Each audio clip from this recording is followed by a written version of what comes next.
मैं आपको बिल्कुल सिंपल तरीके से बहुत ही ज़्यादा टेस्टी ड्राई फ्रूट की चिक्की बनाना बताती हूँ, कैसे बनाई जाती है। और इस समय सर्दियाँ चल रही हैं और सर्दियों में ड्राई फ्रूट हमारी हेल्थ के लिए वैसे भी बहुत ज़्यादा फायदेमंद होते हैं और ड्राई फ्रूट को हमें किसी न किसी रूप में ज़रूर खाना चाहिए। तो आज मैंने सोचा क्यों ना इसकी चिक्की बना ली जाए। तो चलिए देख लेते हैं इसे कैसे बनाया जाता है। चिक्की बनाने के लिए ये हमने 100 ग्राम बादाम लिए, जिसे हमने नाइफ से 2 पीसों में काट लिया है। 100 ग्राम काजू, इसे भी हमने 2 पीस में काट लिया है। 1 टेबलस्पून पिस्ते, इसे छोटे पीस में काट लिया है। 2 टेबलस्पून पंपकिन सीड यानी कद्दू के बीज, 200 ग्राम चीनी। चलिए चिक्की बनाना शुरू करते हैं। चिक्की बनाने के लिए पैन में 1 टेबलस्पून देसी घी डाल देते हैं। आप देसी घी की जगह ऑयल का भी इस्तेमाल कर सकते हैं, लेकिन चिक्की देसी घी की खाने में ज़्यादा टेस्टी लगती है। अब हम घी को गर्म होने देते हैं। घी गर्म हो गया है। अब जो हमने बादाम लिए थे वो डाल देते हैं। काजू, इसे भी डाल देते हैं। पिस्ते, कद्दू के बीज। अब हम सभी ड्राई फ्रूट को मीडियम फ्लेम पे 2 से 3 मिनट के लिए भून लेते हैं। भूनने से क्या होगा कि ड्राई फ्रूट का टेस्ट बढ़ जाएगा और ड्राई फ्रूट के अंदर जो कच्चापन होता है वो भी निकल जाएगा। 3 मिनट करीब हो गए हैं। अब ये ड्राई फ्रूट भी भुन गए हैं। अब हम फ्लेम को ऑफ कर देते हैं और ड्राई फ्रूट को प्लेट में निकाल लेते हैं।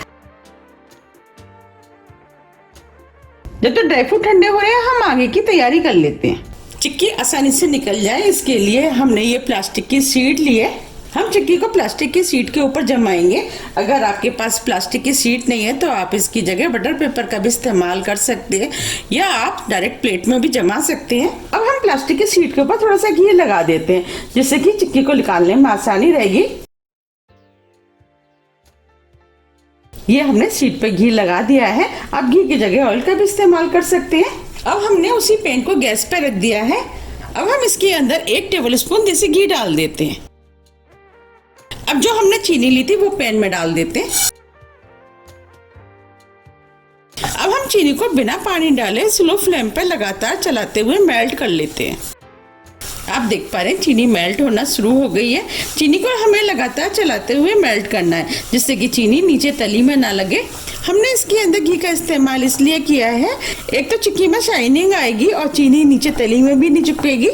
आप देख पा रहे हैं चीनी मेल्ट होना शुरू हो गई है। बस हमें चीनी को इसी तरीके से लगातार चलाते हुए मेल्ट करना है। फ्लेम का ध्यान रखना है, फ्लेम को हमें स्लो ही रखना है। अगर हम तेज फ्लेम पर चीनी को मेल्ट करेंगे तो चीनी जल जाएगी और जब हम चिक्की बनाएंगे तो चिक्की का टेस्ट भी खराब हो जाएगा। आप देख पा रहे हैं चीनी का कलर हल्का हल्का चेंज होना शुरू हो गया है। हमें चीनी को जब तक पकाना है जब तक कि चीनी पूरी तरीके से मेल्ट नहीं हो जाती। फ्लेम को हमें स्लो ही रखना है। ये चिक्की खाने में बहुत ही ज़्यादा टेस्टी लगती है। आप भी इसे एक बार ज़रूर ट्राई कीजिएगा, आपको भी ये बहुत ज़्यादा पसंद आएगी। और इसे बनाना भी बहुत आसान है, झटपट बनके तैयार हो जाती है और चिक्कियाँ तो बच्चों को भी बहुत ज़्यादा पसंद होती है। आप देख पा रहे हैं चीनी काफ़ी हद तक मेल्ट हो गई है। अब हम चीनी को 1 मिनट करीब और पका लेते हैं। 1 मिनट करीब हो गया है। अब चीनी भी अच्छे से मेल्ट हो गई है। अब जो हमने ड्राई फ्रूट लिए थे वो हम इसके अंदर डाल देते हैं।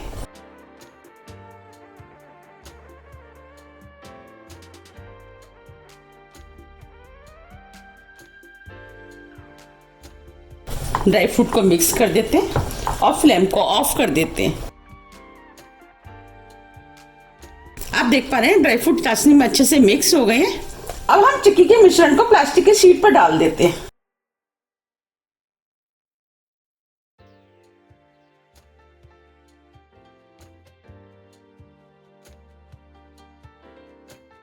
और इसे अच्छे से फैला देते हैं।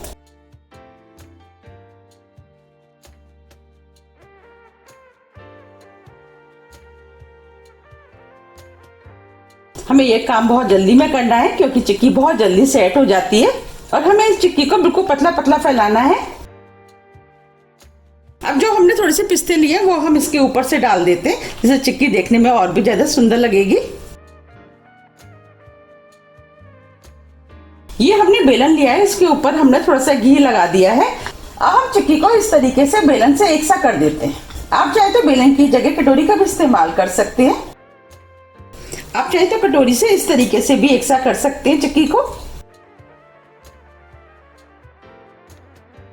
अब ये चिक्की हल्की ठंडी हो गई है, हमें इसे थोड़ा गर्म में ही काटना है जिससे कि आसानी से कट जाएगी। अगर ये ठंडी हो गई तो काटना बहुत मुश्किल हो जाएगा।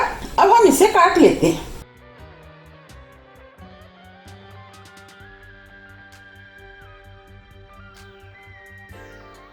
साइज आप अपने हिसाब से काट लें कि आपको साइज क्या रखने हैं।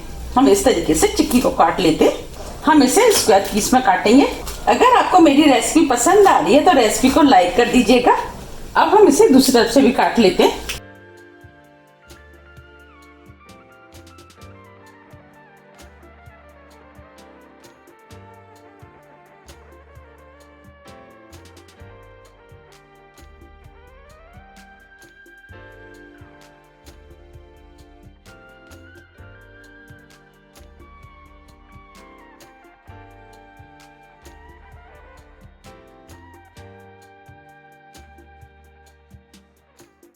ये हमने चिक्की को काट लिया है। अब मैं आपको चिक्की को निकाल के भी दिखा देती हूँ।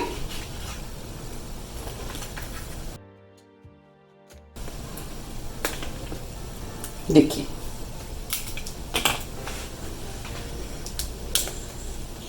देखिए कितनी पतली पतली और खस्ता चिक्की बनके तैयार हुई है। ये पीछे से भी ये कितनी सुंदर लग रही है, बिल्कुल लग रही है ना मार्केट जैसी। और कोई देख के ये भी नहीं कह सकता कि ये घर की बनी हुई चिक्की है। आप देख पा रहे कितनी बढ़िया चिक्की बनके तैयार हुई है।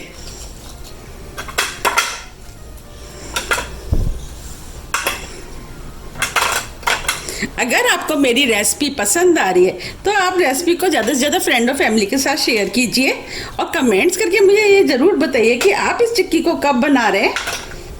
ये चिक्की खाने में बहुत ही ज़्यादा टेस्टी लगती है और इसे बनाना भी बहुत आसान है। मैंने आपको जिस तरीके से बनाना बताया है, अगर आप उस तरीके से बनाएंगे तो आपकी चिक्की भी बिल्कुल ऐसे ही बनके तैयार होगी।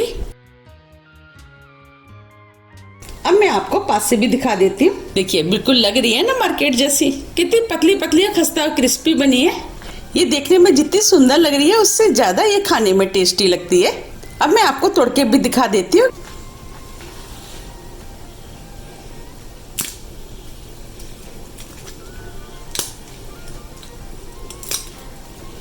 बनी है ना कितनी खस्ता और क्रिस्पी। आप इस चिक्की को एयरटाइट डिब्बे में भर करके महीनों के लिए रख सकते हैं और जब भी आपको खानी है आप निकाल करके खा सकते हैं। लेकिन इतने दिन चलती किसके घर है, क्योंकि बनती इतनी टेस्टी है। मेरे बच्चों को तो ये बहुत ज़्यादा पसंद है। हमारे घर तो ये बहुत जल्दी ख़त्म हो जाती है। आप मुझे कमेंट्स करके ये ज़रूर बताइए कि आपके घर बन करके कितने दिन चलती है। अगर आपको मेरी रेसिपी थोड़ी भी पसंद आती है तो रेसिपी को लाइक कीजिए, चैनल को सब्सक्राइब कीजिए और ज़्यादा से ज़्यादा शेयर कीजिए। अब हम फिर मिलते हैं इसी तरह की टेस्टी रेसिपी के साथ। जब तक के लिए नमस्कार।